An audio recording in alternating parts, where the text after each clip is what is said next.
ఎన్టీఆర్ జిల్లాలో NTPS, VTPS వికృత క్రీడలతో 104 గ్రామాల్లో తాగునీరు అందడం లేదు.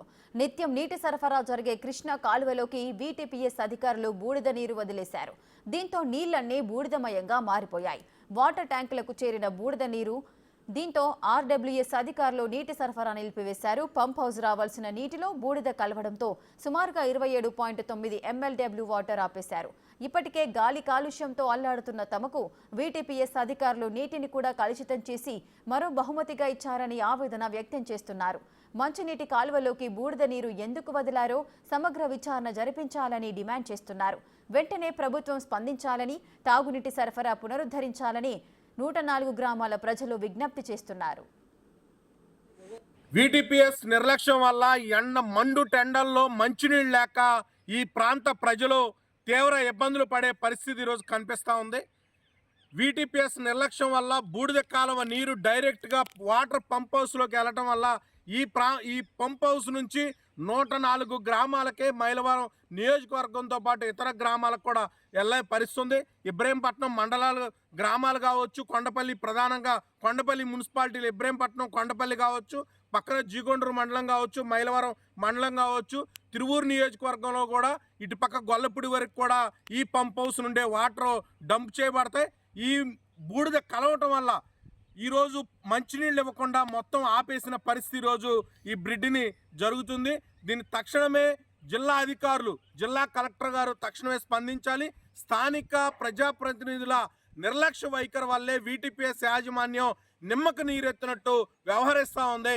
దీన్ని తక్షణమే జోక్యం చేసుకొని జిల్లా అధికార యంత్రాంగం మొత్తం వీటీపీఎస్ నిర్లక్ష్యాన్ని ఎండగట్టి బూడిద కలవకుండా మంచినీళ్ళని, శుద్ధి చేసిన నీళ్ళని ప్రజలకు అందించాలని చెప్పి సిపిఎం పార్టీగా మేము డిమాండ్ చేస్తున్నాం. కొండపల్లి మున్సిపాలిటీ కాకుండా 104 గ్రామాల ప్రజలకి మంచినీరు అంటే తాగునీరు సరఫరా ఆగిపోయింది.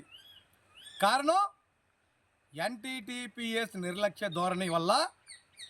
వారు ఏదైతే బూడిదని వదులుతారో ఆ బూడిదంతా కూడా ప్రజలకి ఇచ్చే ఆర్డబ్ల్యూఎస్ ప్లాంట్ ఏదైతే ఉందో, ప్రజలకి మంచినీరు తాగునీరునిచ్చే ప్లాంటు, అక్కడున్న ఫిల్టర్ బెడ్లన్నిటిలోకి ఈ యొక్క బూడిద వెళ్ళిపోయి ఫిల్టర్ బెడ్లన్నీ కూడా బ్లాక్ అయిపోవడం జరిగింది. ప్రజలకి తెలుసో తెలీదో నాకైతే తెలీదు, మేము గత కొన్ని సంవత్సరాల నుంచి ఈ బూడిద కలిసి నీళ్లు తాగుతున్నాం. దానికి సాక్ష్యం మీరు పక్కనే ఉన్న ఈ కాలువని చూడొచ్చు. ఈ కాలువలో నుంచి, ఎందుకంటే ఈ మధ్యకాలంలో వీటీపీఎస్లో బొగ్గు మండించగా వచ్చిన బూడిదని వీళ్ళు బూడిద చెరువుకి తరలించాలి. అయితే వీళ్ళకి ఇక్కడి నుంచి అక్కడికి బూడిదని తరలించడానికి పైప్ లైన్ ద్వారా ఖర్చు అవుతుందని చెప్పి ఏదైతే కొత్త ప్లాంట్లు కట్టారో, రన్నింగ్లోకి వచ్చిన ప్లాంట్లు 500 మెగావాట్లు,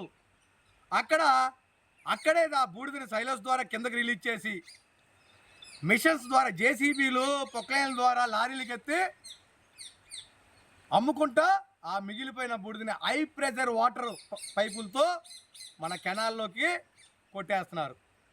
రోజుకి 30 నుంచి 40 టన్నుల బూడిద కృష్ణానదిలో కలిపేస్తున్నారంటే ఎంత నిర్లక్ష్య ధోరణం మీరు ఒక్కసారి ఆలోచించండి.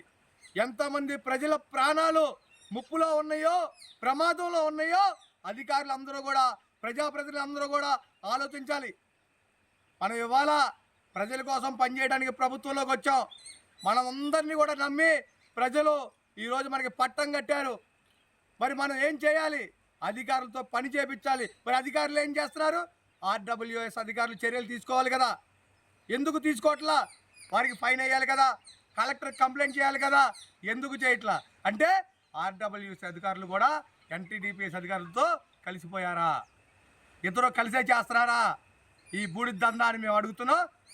మీరు కనుక వెంటనే చర్యలు తీసుకొని వీటీపీఎస్ మీద చర్యలు తీసుకోకపోతే మేము నిరాహార దీక్ష కూడా వెనకాడమని చెప్పి ఈ సందర్భంగా తెలియజేసుకుంటున్నాం.